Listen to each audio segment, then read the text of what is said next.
the day Joel got engaged to the one he never stopped loving. I handed in my resignation with a flourish. Overnight, I vanished from his world. He called me like crazy, no answer. He hired private investigators.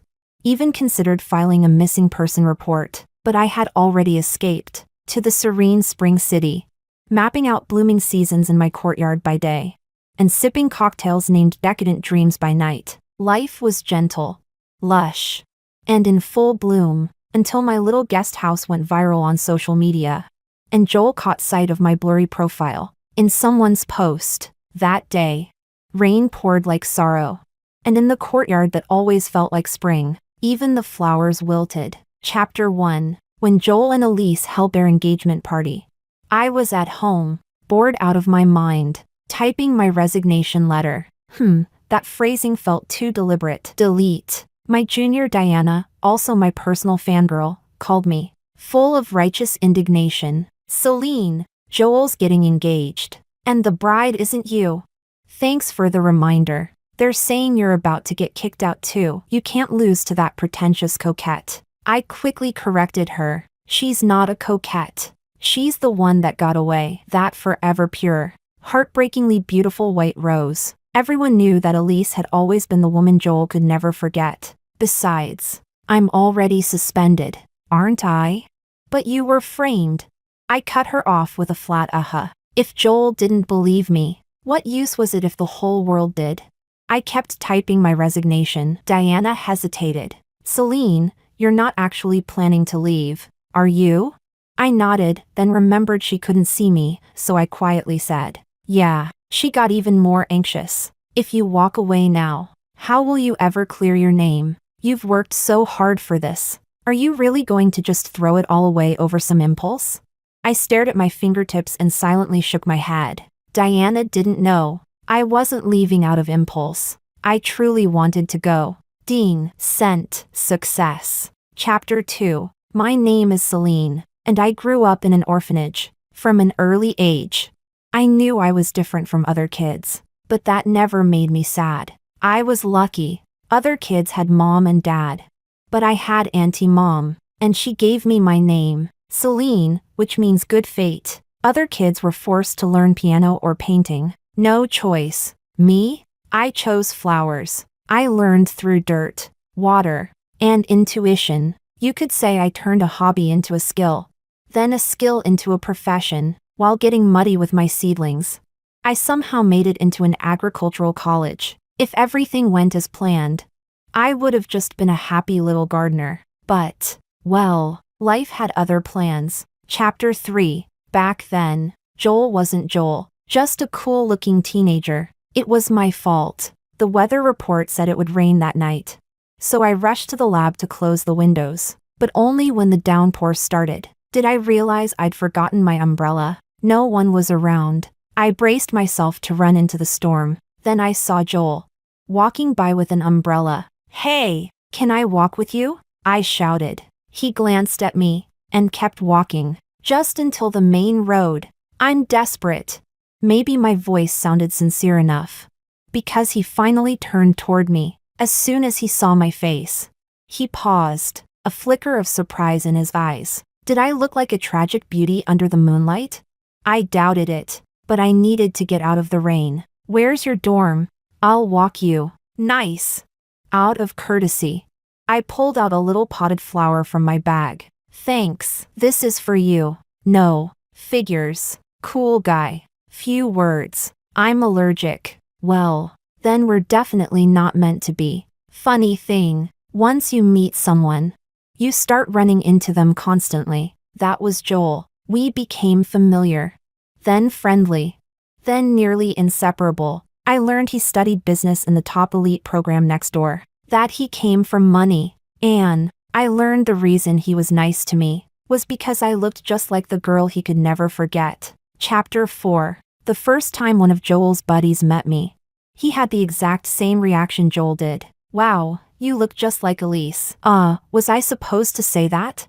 Who's Elise?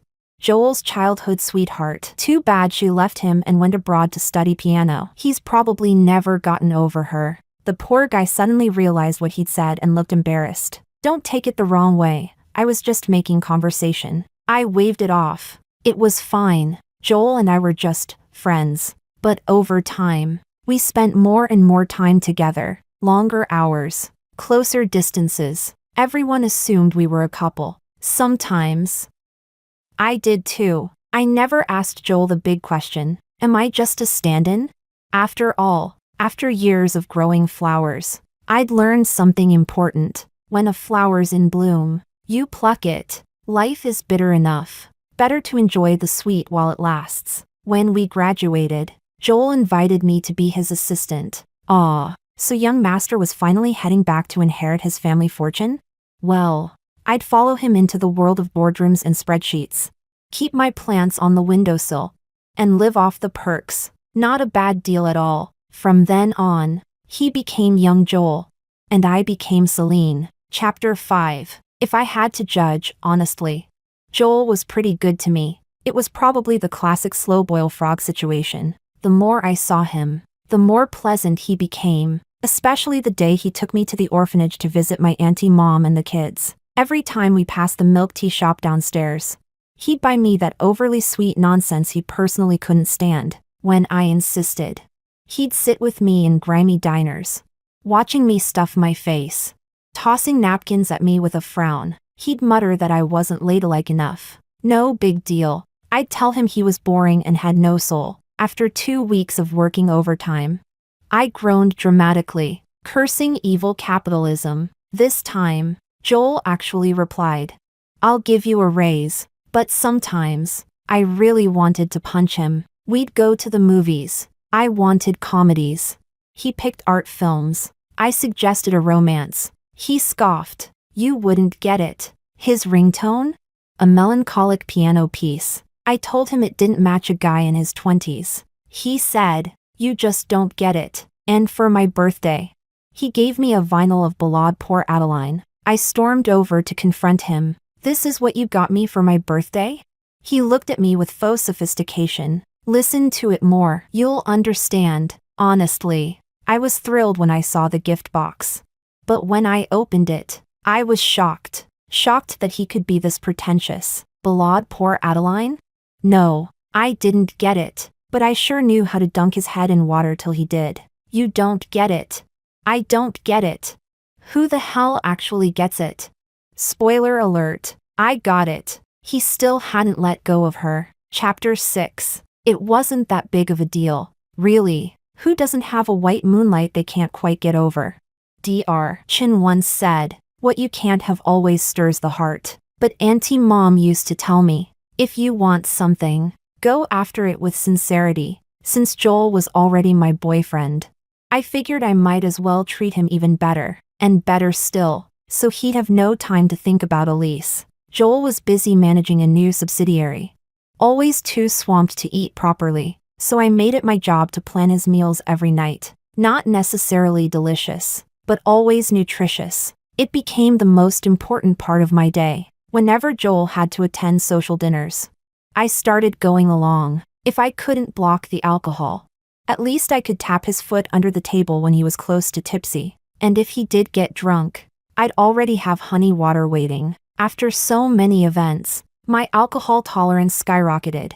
I blocked drinks like a pro. At first, Joel tried to stop me. Later, I guess the atmosphere was always too lively for him to care anymore. If I hadn't had that one night when my stomach started hurting from the booze, I might have believed I was some kind of drinking prodigy. We were the perfect team, a couple that could conquer the world. Until one night, we both had too much to drink. Our eyes lingered a little too long, our hair brushed and somehow tangled. My brain short-circuited, and in that crucial moment, I asked the stupidest question. "Joel, who am I to you?" Joel, bless him, must have been truly wasted. He looked at me, dazed, and then, as if he'd only just realized it was me, he pushed me away. "Sorry, Celine, take the day off tomorrow." Well, there goes the man, just as he was within reach, and there goes that damn question I couldn't hold back. Chapter 7. 4 days after, Joel and I barely saw each other alone. I waited for him to apologize, waited for an explanation, but he seemed to be waiting too. For what? I had no idea. Ugh. Emotionally stunted man. Fine, we could Cold War all he liked. But work? That I would do perfectly. Business is business, my principal. We'd been rushing deadlines for several days. Everyone was burnt out. So when Joel announced he wouldn't stay late, all the overworked office workers with families and friends bailed ASAP. I, on the other hand, had no pets, no kids, no date. Might as well stick around and milk the capitalist overtime cow. Everyone left. Why are you still here? That familiar voice, Joel's overly chatty buddy. What are you doing here? Joel's not around. Said he had something to do. I munched on chips, watching my drama. I know. Tonight we set up something for Elise. I'm just here to grab the gift. Wow. No warning. No build-up. Just dropped the bomb. Elise was back. So that's what Joel was doing tonight. Why didn't he tell me? Why wouldn't he tell me? Chapter 8. Elise came back with her pride. And with Joel's affection. She clearly knew of my existence. But didn't care at all. The first time she came to see Joel and met me, she smiled at me sweetly. I'd already heard overseas that Joel had hired an assistant who looked a lot like me. One look and I knew it had to be you. You really do look like me. People who don't know might think we're sisters. Too bad I'm an only child. What about you? Do you have siblings? Do they all look like you too? Oh, and I heard you used to study plants and flowers. Next time our garden's in a mess, I'll have to trouble you, okay? I laughed lightly. No problem. I'm great at growing flowers. My rates aren't high either. I'll even give you a discount next time, Miss Elise. Next time you come I'll give you a pot of flowers, a pure white lotus. It really suits you. Don't forget to ask me for it. Elisa's smile stiffened. Don't try to insult me with your plants. What's the use of being good at gardening? Joel's allergic, but he loves hearing me play the piano. He attends every one of my concerts. Can you do that? I shook my head. No, but between playing the piano and growing flowers, neither is nobler than the other. The difference is, you do it to please Joel, and I do it to please myself. What's the point of this speech? You think I don't know you like Joel? But he likes me. You're just his assistant. Before I could speak, she cut me off with a sneer. I've asked him many times about you. He's never once said you're his girlfriend. Elise walked away, head held high. She had the capital to do so. I wasn't Joel's girlfriend? No wonder. No wonder he never took the initiative. Never rejected me outright. No wonder I'd been waiting for an explanation. That would never come, because he'd never acknowledged me to begin with. How ridiculous. An empty joy all along. A dream dissolving into mist. Tears blurring my eyes. I was no longer myself. I shouldn't be like this. I shouldn't. Chapter 9. I don't know what Elise said to Joel. That afternoon, Joel, surprisingly, came to talk to me. Don't say those messy things to Elise. She might overthink. What a perfect pair, an eyesore of a couple. Work was still getting done. But Joel never came to me alone again. Instead, Elise showed up all the time to flaunt her presence. One time she poured out the coffee I made in front of me. Tastes cheap, she said. Fine. One less thing to do each morning. Drink it or don't, I couldn't care less. Elise heard I used to bring homemade lunch for Joel, and pestered him to let her try it too. Joel couldn't refuse her. So he came to ask me if I could bring an extra portion tomorrow. I rolled my eyes so hard they almost flew to the ceiling. Oh, so now I'm a prop in their romantic little roleplay? Sure, 100 per serving, fixed price, 2 orders minimum. Okay. Ugh, why did I ever like Joel? Dumb and rich. That night I made sure to overload the dish with cilantro and fish mint. Joel hates both. Don't know if Elise can eat it, but Joel definitely won't. Elise took away my assistant duties, took back Joel, and now she wanted to take my flower pot too? Calling it a flower pot was generous. It hadn't even had the chance to hold a flower. She pointed at the little ceramic pot by my laptop. This one's cute, Celine. Since you're not using it, why not just give it to me? Of course I refused. Not just because I couldn't stand her, but because I had made that little pot myself, with Joel. Joel had shaped the crude base. and I had refined it after it was kiln fired. I spent 2 full weekends painting it layer by layer. I didn't want to give it away, so Elise wanted it even more. She started a scene. Right then, Joel arrived. Joel. Elise tugged at his sleeve sweetly. Celine won't even let me look at her pot. Isn't it cute? Can't you talk to her? She tugged at him while shooting a taunting glance at me. Joel looked a bit awkward. He gently pulled his sleeve away, but, as always, couldn't bear to upset Elise. Celine. Elise rarely shows interest in things. Could you? He paused. Even someone like Joel couldn't quite bring himself to say take it by force. Maybe just send her a link. Let her pick one out herself?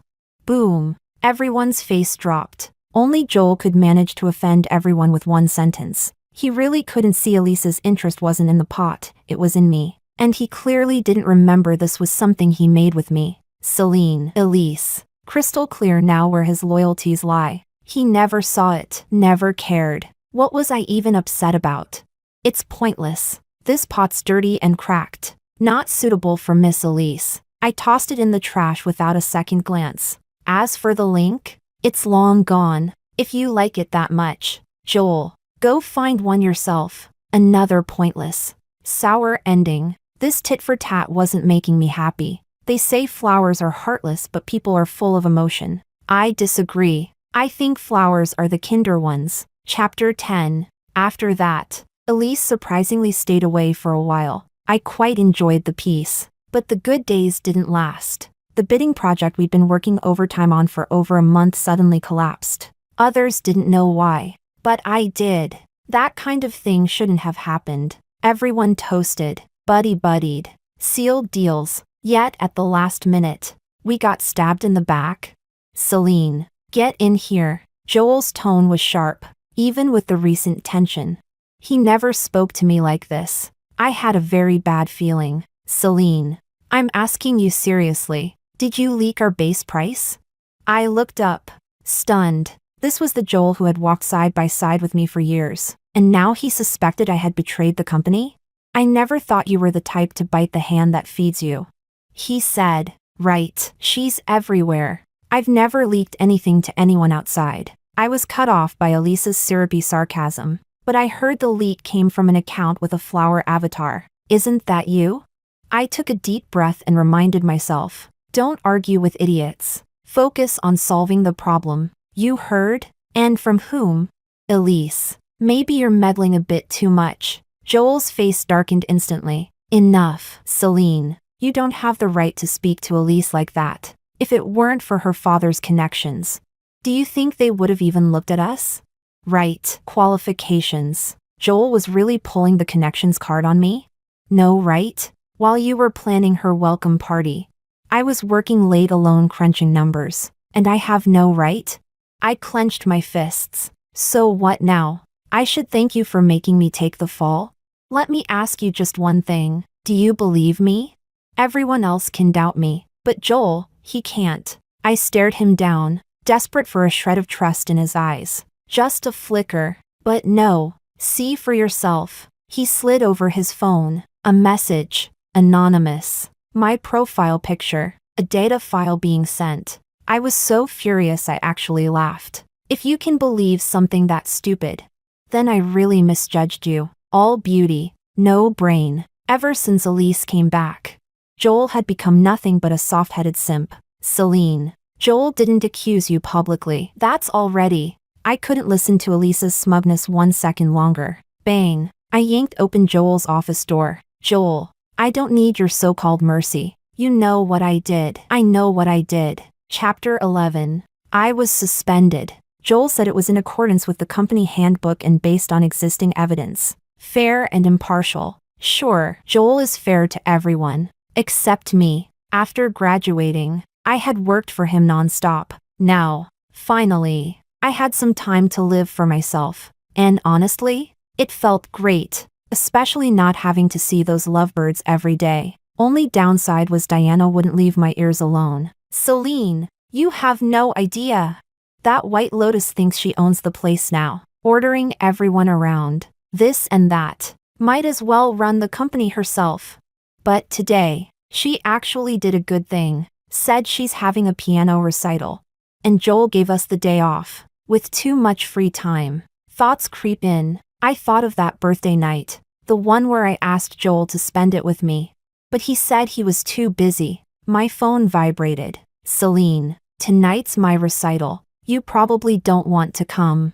But Joel's going to propose to me on stage. I still want to invite you to share in our happiness. So kind of her. Fine, I'll go. Time to wake myself up from this joke of a dream. My foster mom always told me, if you make a mistake, fix it. There's no greater kindness. And I did make a mistake. I was ready to fix it. So that night, I went to Elisa's recital, sat quietly in a faraway corner, and watched my first love kneel down to someone else.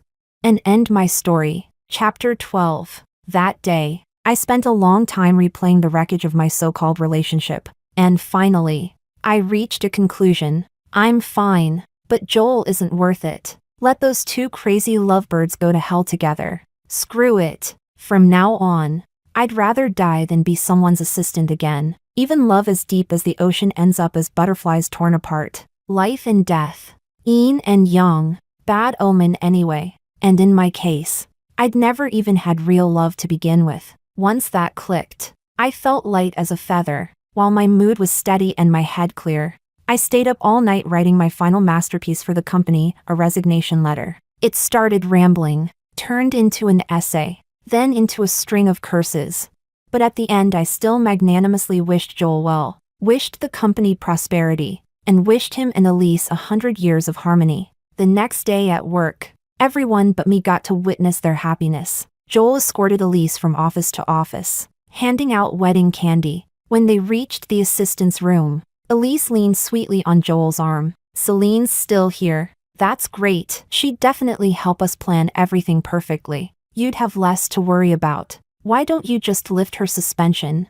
Joel set the candy on my desk, turned, and patted Elisa's hand. Okay, whatever you say. We'll let this go, and I won't pursue whether it was really her. Diana hesitated so long that Joel finally noticed. After carefully picking her words, she blurted, Celine already resigned. Joel, you didn't know? The office fell silent. The scrape of his leather soles against the floor was abrupt and harsh. Is Celine joking? Throwing a tantrum? If this gets out, how can she work in the industry? Diana, ask her if she really doesn't want the job. Joel stood frozen for a moment, then barked, Let her, and slammed the door. The junior assistants exchanged looks, like a row of teeth gone cold without lips to protect them. They probably never imagined that one day I, Joel's favorite soft, easy target, would harden. When Joel was gone, they whispered, Celine's really pitiful. She treated Joel so well, and in the end got dragged down by some vague nonsense. Exactly. She even drank herself into gastritis for that bidding project. And still got accused. Not worth it. Wait, gastritis? You mean Celine? Joel had doubled back unexpectedly and overheard.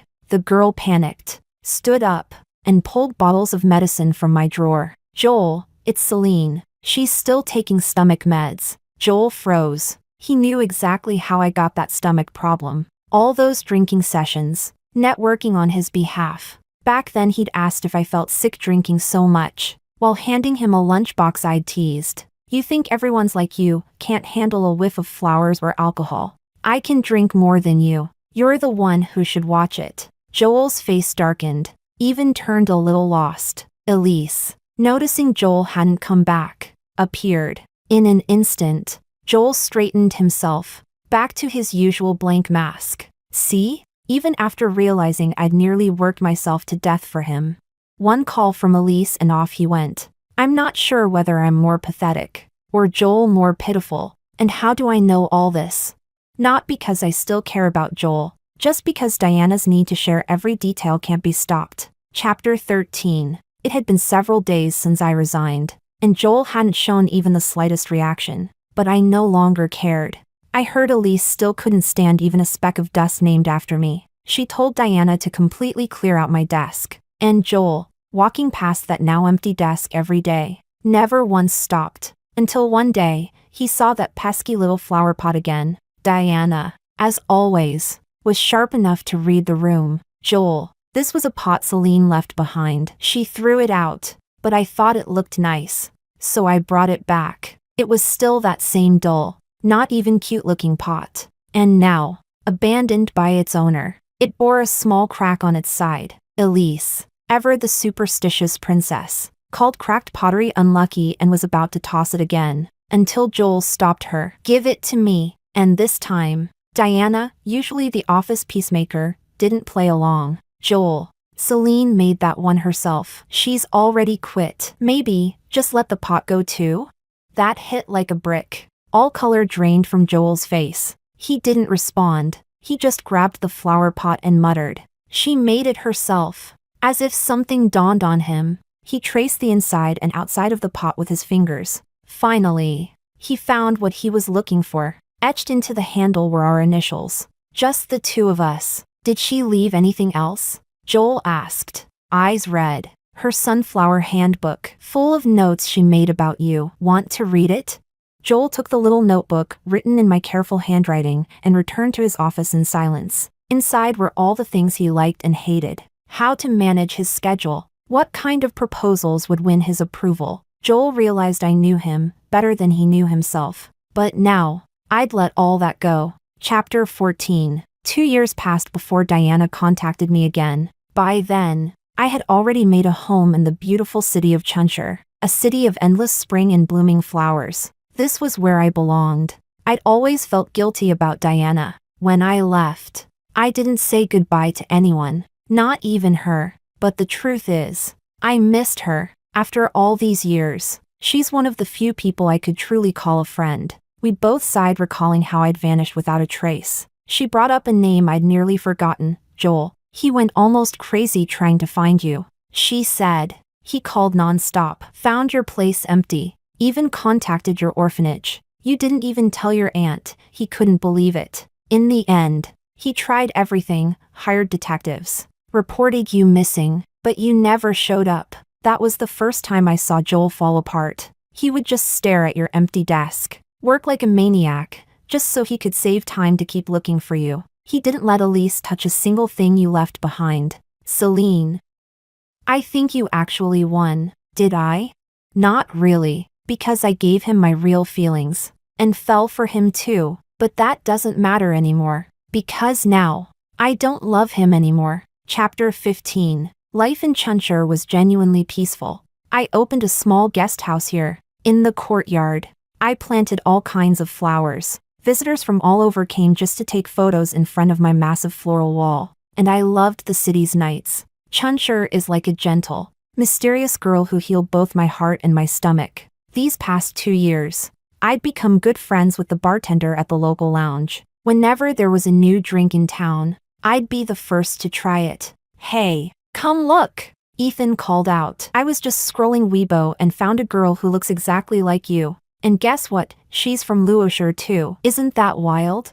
Excited, he quickly pulled up the Weibo account. It was Elise. How fitting. I'd just been talking to Diana about Joel, and here Elise shows up online. Her wedding prep diary's kinda cute. Not gonna lie. Ethan chuckled. You two look so alike. She's about to get married. You really ought to catch up.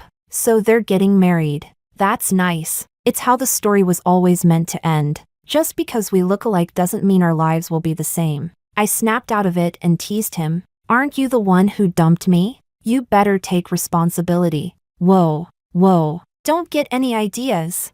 We're just sisters. All right. Before Ethan could finish, he slammed the table so hard everyone looked over. Holy, Celine. You're trending. Chapter 16. This is the era of exposure. You can become someone else's story at any moment. My little garden went viral. Why? Honestly, it's just that beautiful. Not to brag, but really, that's the only reason. On the trending page, my floral wall, and a blurry side profile of me. I had no time to bask in the glory before Diana's call blasted through. Celine, have you seen it? Most beautiful BB is trending. Joel already saw it. He's on his way. I can't help you. Girl, you're on your own. This girl, well, let him come. This is my home. I'm not leaving. I didn't do anything wrong. Back then, I shouldn't have run away. Chapter 17. Joel showed up first thing the next morning. I'd imagined so many versions of what it would be like to see him again, but in reality, it was surprisingly calm. He didn't even bring luggage, just stood there at the gate of my garden, unshaven, travel-worn, drained. Maybe this is what they now call the brooding uncle aesthetic. Joel's eyes were red as he stared at me. Long time no see, Celine. He'd said my name in all sorts of tones before: cold, intimate, irritated, confused, angry. But this was the first time it sounded like this: clenched teeth, bitter regret. Why did you leave without a word? Since he was technically a guest on my turf, I kept it polite. Long time no see. Come in for some tea? But he stood there, unmoving. Why didn't you contact me for 2 years? Who gave you permission to leave? Oh, excuse me? Still doesn't understand human language, even after 2 years. Suit yourself. Just don't mess with my flowers. If you pass out halfway through, I'm not carrying you. I turned and walked inside. You're asking why I left? Should I have stayed and kept taking the fall for you too? If I didn't leave, could I even continue working in this industry? You knew how much I loved plants, and what did I get in return for giving that up? Your mockery, your suspicion, your silence. Did you ever care if I was happy? Never. I lost myself, and staying would have only killed off what passion I had left. I had to leave. Joel reached out. Flustered, I stepped back, dodging his hand. I'm sorry, Celine. I know it was unfair, but I didn't not trust you. I just didn't have proof then. I had to give the company an explanation. I let out a sharp laugh. So I was the sacrificial lamb. Good to know. He had no answer, because there was no way to justify it. After a long pause, Joel pulled a small box from his bag. Inside, 2 matching ceramic pots. I recognized one immediately. It was my flower pot from back then. Celine. I've kept this pot for 2 years. We made it together. It was my mistake not recognizing it before. It cracked. So I went back to the studio and made a new one. Would you take it? He looked at me with such guilt and hope. I took the pot from his hand. Okay. His face lit up instantly. He stepped forward and grabbed me. Then come back with me, Celine. Please? I pulled away and shook my head firmly. Joel, we're over. I'm taking the pot because it's mine. It did nothing wrong, and I can use it. Joel panicked. No, Celine, it's not over. I know I hurt you before, but I love you. I know you still. There's nothing to apologize for. I chose to love you back then, and I don't regret it. But now, I've moved on. That's also my choice, and I don't regret this either. I cut him off. Go home. Elise is waiting. She's waited for you for years. Don't disappoint her. No, I talked to Elise after you left. We realized we confused our feelings. The person I truly love has always been you. We're not getting married. Right now. The families are too entangled with business. But I'll fix that. I want a home with you. I paused. If Joel had said even one word like this 2 years ago, maybe things would have ended differently. But now? A missed moment is a missed lifetime. Yes. I still want a home. Yes. I crave love, but not a love I have to beg for. Joel, you're just upset that I left you first. You don't believe I really stopped loving you. Joel's face twisted with grief. You're right. I did this to myself. He let out a bitter laugh. But I'm not leaving, believe it or not. I'm going back to take care of everything. I'll be back by the weekend. Host. Save me a room. I'll pay. With that, Joel turned around and left. Like a sulking teenager. I didn't stop him. Chapter 18. Joel's short visit didn't change anything in my life. And that realization was an immense relief. Not that I'm afraid of drama, but this life I've built, so free, so peaceful, I'm just not willing to give it up. The next time Joel showed up, Ethan happened to be in my garden, cradling his latest cocktail creation, drunken dreams, and bragging about it like it was the elixir of life. Who's he? Joel's face turned dark the moment he laid eyes on Ethan. Oh ho? And who are you? Barging in here looking for trouble? I hadn't even spoken yet, and Ethan had already stepped in front of me, hands on hips, ready for war. He leaned back, wrapped an arm around my shoulders, whispered dramatically in my ear, "Spill it, Celine. You've got something going on here, don't you?" Joel yanked Ethan aside. "Tell him to leave. I need to talk to you, alone." "What? This handsome devil is ruining your moment?" Fine, I'll go." Ethan winked at me shamelessly as he strolled off. I waved him off lazily. "Finally, peace, Celine." Joel started. "I know you've been holding on to what happened before." I looked into it, this time. I got the truth. It was Elise, wasn't it? Joel froze. "You knew?" I smiled faintly. "Of course I did. There's no such thing as that kind of coincidence." "Joel, be honest with yourself. Did you really not know? Or did you just not want to admit it was her? Because tell me, 2 years have passed. So many chances came and went. Why is it that only now you've finally figured it out?" He didn't argue. Instead, he rushed to explain. "Celine, I've already ended the engagement with her. There won't be anyone else between us again. No more misunderstandings." I shook my head. "Joel, don't try to guilt me. You didn't call off the engagement for me. You did it because she betrayed your company. Because she let you down. Because the love between you two was already gone. But not because I showed up again." Maybe my words were too direct. Joel's face turned purple, then pale, then purple again. "Celine, I know I messed up, but I can change. You said you didn't want to leave this place. Fine. I'll come to you. I'll open a branch here, transfer the business. As long as you're willing to wait, I'll make it happen." He grabbed my hand, desperate. "I'm not willing. Joel, can't you see that's the point? I'm not willing to wait for you anymore. Following behind you is exhausting. Standing still waiting for you is lonely. I don't want either of those things." I tilted my head, shielding my eyes from the sun, squinting up at him like I used to when I was young. "Do you even know what my name means?" Joel didn't answer. "You don't, do you?" "It's just a little flower. I never had grand ambitions. All I ever wanted was to be a small flower that turns toward the sun. I'm not a big tree, and I don't want to cling to one, either. So, let's just end this. As for your idea about opening a branch here, don't be silly. You know better than anyone that's not realistic. Are you going to give up your network, your resources, your foundation?"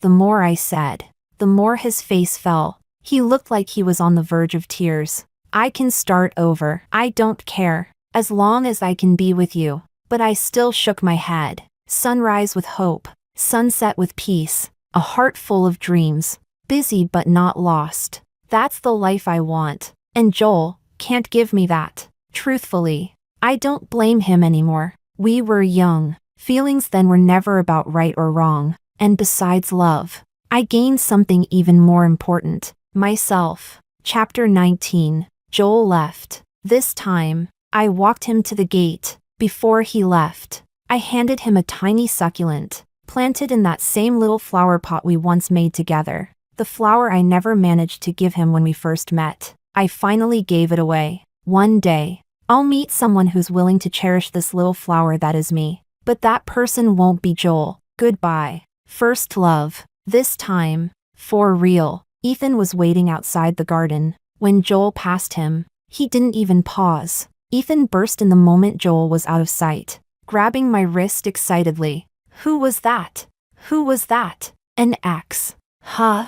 I sighed. "Yep, that was the ex-fiancée of that influencer you followed the other day." Ethan's jaw nearly hit the floor. Then he spun around and gave me a big thumbs up. Damn, my sister really is the main character of a replacement trope novel. Cold-blooded queen, zero nonsense. I love it. You've got to hand it to Ethan. His eyes are sharp. He looked totally crushed walking out, all slouched over like a sad puppy. "You heartless assassin. You broke his heart again, didn't you?" I smacked away his overly theatrical orchid hand fingers. "You talk too much. That guy?